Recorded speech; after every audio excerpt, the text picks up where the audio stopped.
Shrimad home remedies में आपका स्वागत है। और हम आपको बताएंगे कि अगर आप जिंदगी में सफलता चाहते हैं तो कुछ अपशकुनों से आपको बचना चाहिए। वो अपशकुन क्या क्या है वो मैं आपको बताने वाला हूं। यदि कोई पीछे से टोक दे, यदि आप किसी प्रयोजन से जा रहे हैं तो कोई टोक दे अर्थात कहाँ जा रहे हो, कह दे तो जिस प्रयोजन हेतु जा रहे हैं उसमें असफलता ही हाथ लगेगी। किसी भी कार्य से जाते समय कोई आपसे चाय पूछ ले तो कार्य में सफलता नहीं मिलेगी, तो उस टोक से बचना चाहिए। फिर कोई भी सदस्य किसी कार्य के लिए घर से निकला हो तो तुरंत उसके जाने के बाद झाड़ू नहीं लगाना चाहिए, यह अपशकुन माना जाता है। ऐसा करने पर उस व्यक्ति को असफलता का सामना करना पड़ सकता है।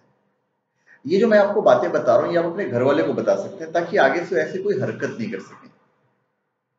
किसी कार्य पर या यात्रा पर जाते समय कुत्ता बैठा हुआ हो और वो आपको देखकर चौंके तो बहुत अशुभ होता है।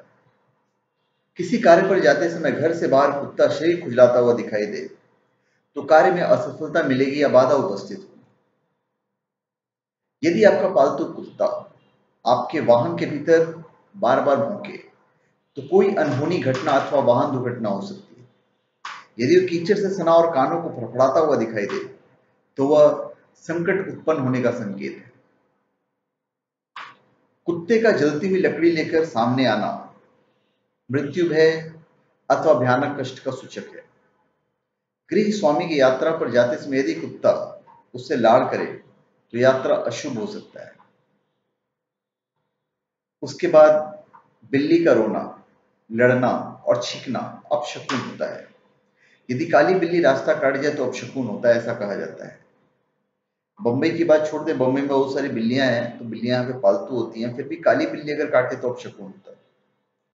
व्यक्ति का काम नहीं बनता है अगर बिल्ली रास्ता काटे तो उसे कुछ कदम पीछे हटकर आगे बढ़ना चाहिए। अगर काटी दे और जाना जरूरी है तो आप 2 कदम पीछे हट जाइए और फिर आगे बढ़ जाइए। ये उसका टोटका है। जाते समय बिल्लियां आपस में लड़ाई करती मिले या गुर गुर शब्द कर रही हों तो यह भी अपशकुन का संकेत है। फिर हाथी, हालांकि हर शहर में तो अब हाथी वाथी नहीं दिखते हैं, पर अगर कहीं दिख जाए तो हाथी बाएं पैर से धरती खोदता हुआ या अकेला खड़ा मिले तो उस तरफ यात्रा नहीं करना चाहिए।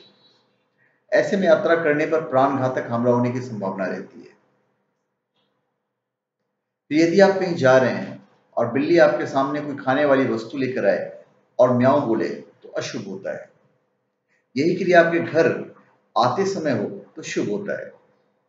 जाते वक्त बिल्ली बाईं ओर दिखे तो शुभ होता है और दाईं ओर दिखे तो अशुभ होता है। फिर संध्या काल में यात्रा के लिए निकलें और बंदर दिखाई पड़े तो आपकी यात्रा मंगलमय हो रहेगी।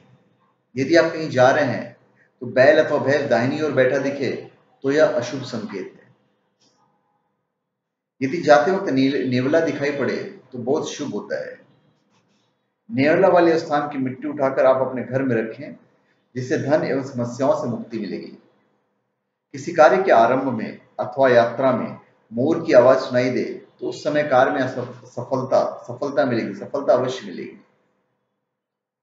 दूध पिलाती गाय, किसी कार्य हेतु जाते वक्त यदि गाय के बछड़े को दूध पिलाती दिख जाए तो यह सबसे शुभ शकुन होता है। ऐसे समय में यदि आप गाय को कोई फल खिला दें तो आपके कार्य में 4 चांद लग जाएंगे। यदि घर से निकलते समय कोई सामने से छींकता है तो कार्य में बाधा आती है। अगर एक से अधिक बार छींकता है तो कार्य सरलता से संपन्न हो जाती है। यदि कोई व्यक्ति दिन के प्रथम प्रहर में पूर्व दिशा की ओर छींक की ध्वनि सुनता है तो उसे अनेक कष्ट झेलने पड़ते हैं। दूसरे प्रहर में सुनता है तो देह कष्ट, तीसरे प्रहर में सुनता है तो दूसरों के द्वारा स्वादिष्ट भोजन की प्राप्ति होती है और चौथे प्रहर में सुनता है तो किसी मित्र से मिलना होता है। शकुन शास्त्र के अनुसार किसी प्रवासी कोई मित्र या रिश्तेदार के जाते समय कोई उसकी बाईं ओर छींकता है तो यह अशुभ संकेत है। अगर जरूरी ना हो तो ऐसी यात्रा टाल देनी चाहिए। कोई वस्तु खरीदते समय यदि छींक आ जाए तो खरीदी गई वस्तु से लाभ होता है। सोने से पूर्व और जागने के तुरंत बाद छींक की ध्वनि सुनना अशुभ माना जाता है। अगर आपको बगुला भयभीत होकर उड़ता हुआ दिखाई दे तो यात्रा में भय उत्पन्न हो। यात्रा के समय चिड़ियों का झुंड भयभीत होकर उड़ता हुआ दिखाई दे तो भय उत्पन्न होता है। एक धारणा के अनुसार सुबह उठते ही मुंह से सुई शब्द निकले तो अपशकुन होता है। एक और धारणा है, उस धारणा के अनुसार यदि कोई सुई काले धागे में पिरोई हुई गली में मिले तो अपशकुन समझा जाता है। हमेशा पूजन आदि कर्म करते समय यह बात ध्यान रखना चाहिए कि मूर्ति किसी भी प्रकार से खंडित या टूटी हुई नहीं हो। खंडित मूर्ति के पूजा को अपशकुन माना गया है। शास्त्रों के अनुसार ऐसी मूर्ति के पूजन से अशुभ फल की प्राप्ति होती है। विभिन्न अपशकुनों से ग्रस्त लोगों को कुछ उपाय करने चाहिए। तो अपशकुनों के दुष्प्रभाव से बचने के लिए धर्म स्थान पर प्रसाद चढ़ाकर बांटते हैं। छींक के दुष्प्रभाव से बचने के लिए चुटकी बजाएं। योग। अशुभ स्वप्न के दुष्प्रभाव को समाप्त करने के लिए भगवान का ध्यान करें। मार्ग में किसी प्रकार का विघ्न का सामना करना पड़ रहा हो तो मार्ग में गंधक का चूर्ण तथा हड़ताल छिड़कते हैं। मार्ग की सारी परेशानियां निष्प्रभावी हो जाती है। तो धन्यवाद। आप हमारे चैनल पर सब्सक्राइब करें और अपने कमेंट दीजिए। धन्यवाद।